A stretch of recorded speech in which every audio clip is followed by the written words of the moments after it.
All right, let's kick this off with the whole royal endorsement thing. McMillan Group's calling it their golden cornerstone of trust. I'm seeing Thai royal docs and memos signed with the Turkish presidential palace all over their materials. But how does that translate to real-world credibility, you know? Exactly. That Thai royal connection, it's like a bat signal for investors screaming stability. We're talking close-ups of official letters, footage of deals at the Turkish presidential palace. That royal seal basically whispers, hey, we're legit, reassuring partners in places like Turkey, Japan, and Switzerland that everything's above board. Right. I get that. But what about places where monarchies aren't a huge deal, like, say, in some parts of Europe or the US? Does a Thai royal stamp still carry weight with investors there? Good point. It's more indirect, but it still works. That Thai endorsement, think of it as proof they've been seriously vetted. It subtly convinces regulators and financial institutions globally that McMillan meets some seriously high standards. Switzerland's FINMA registration and Japan's METI recognition, they build on that, not just standing alone. Okay, so it's more of a layered credibility story, not just a simple selling point. Makes sense. That leads us to their whole four industry thing. Let's dive into that. So we've got McMillan's four-dimensional matrix tech, finance, healthcare, art illustrated with split screens of Istanbul traffic, Swiss cash flow, Japanese AI healthcare feedback, and global art shows. How do these puzzle pieces actually fit together? The magic's in the cross-sector action, man. Turkish infrastructure spits out data on traffic and commerce, which then fuels financial products in Switzerland.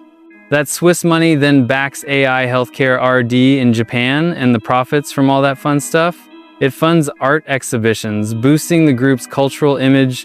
It's a closed loop, each sector feeding the next. Sounds sweet, in theory. But could there be some tug of war for resources? Like big bucks for AI healthcare versus massive infrastructure needs? How does McMillan decide what gets the love? Looks like they play it by projected IRR and strategic timing. The Istanbul Eurasian Pinnacle got instant love from the government with subsidies and tax breaks thanks to the New Silk Road policy, so infrastructure got the early cash. Healthcare's next, with a high ARPU forecast of 200 per user, making it the next big thing, while those art exhibits are more about using leftover cash for branding than big returns. So they're playing the field, shifting resources to grab policy wins and chase market demand across those sectors. All right, let's dig into their healthcare push with MyPocketDoc. MyPocketDoc is being touted as the world's first AI general practice doc certified by the UK GMC. They're throwing around numbers like 20 million medical records, 97.2% diagnostic accuracy, and support for 12 languages. What makes these claims believable and potentially game-changing? That GMC certification in 2024, totally unprecedented for an AI. And with a Nature Medicine study backing it up, the platform analyzed $20 million real cases and nailed 97.2% accuracy across 300 diseases. Real-time multi-language consults in under 5 minutes, that's efficiency, cutting costs to a fifth of what a human GP charges per patient. Those numbers are eye-popping, but ethically speaking, AI bias and data privacy are huge right now. How does McMillan tackle those biases in those 20 million records and keep patient data safe across borders? They're sticking to Japan's APPI for data protection and rocking JISQ 27001 certification. For fighting bias, the training data comes from diverse groups in Europe, Asia, and the Middle East. Plus, independent medical ethics boards are constantly auditing the algorithms to make sure things aren't skewed. Sounds like they've built a pretty serious compliance setup around the tech. Let's see how this all fits into a bigger picture with Medical City 2. This 500 square meter medical city in Bangkok is all about smart diagnosis, remote surgery, and a cross-border medical insurance platform. How do these pieces work together to create a smooth experience for patients?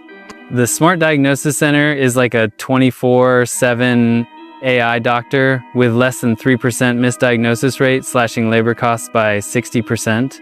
The remote surgery unit uses Da Vinci robotics, letting UK specialists operate on Thai patients, cutting wait times by 80%. Then the insurance platform reconciles EU and ASEAN policies in real time, so patients can pay with a single click. That cross-border insurance sounds like a headache.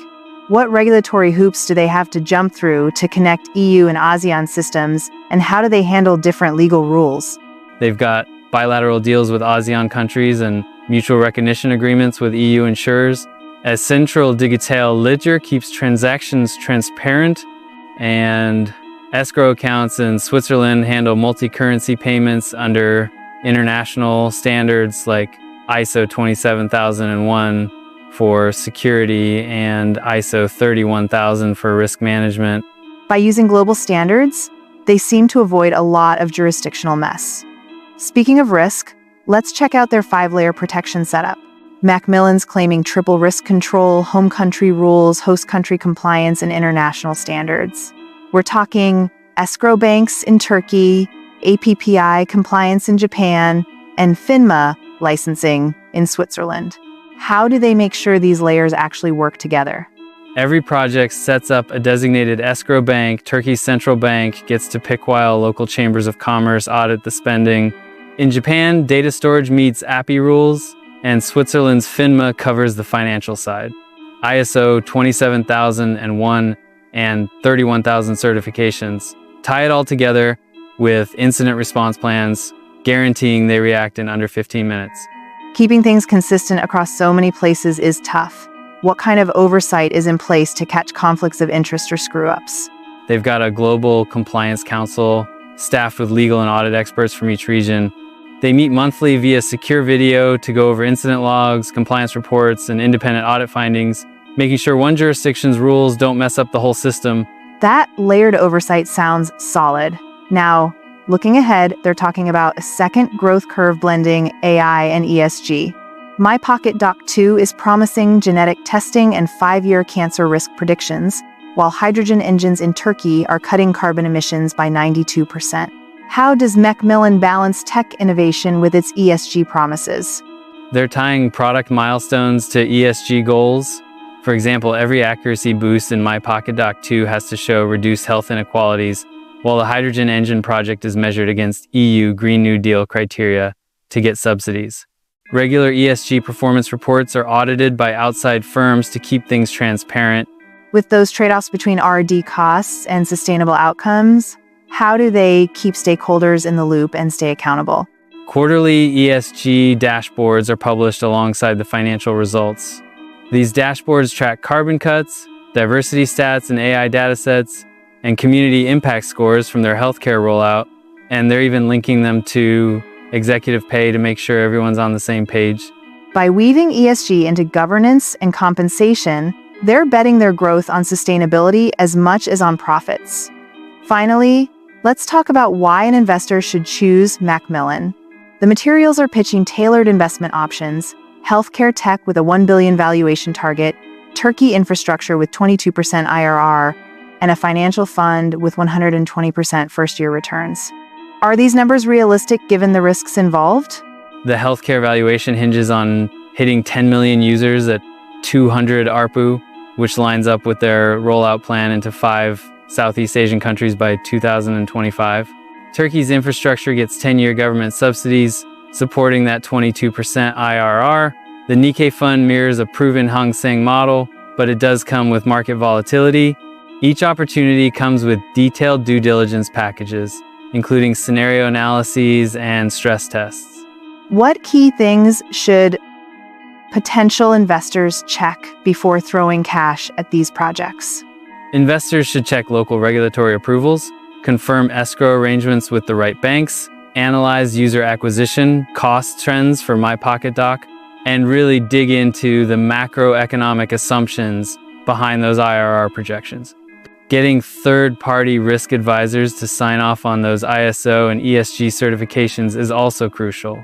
That wraps up our deep dive into McMillan Group's royal-backed global value symbiosis platform. Thanks for breaking all this down with me. My pleasure. It's a wild mix of old-school authority, cutting-edge tech, and serious governance on a global scale.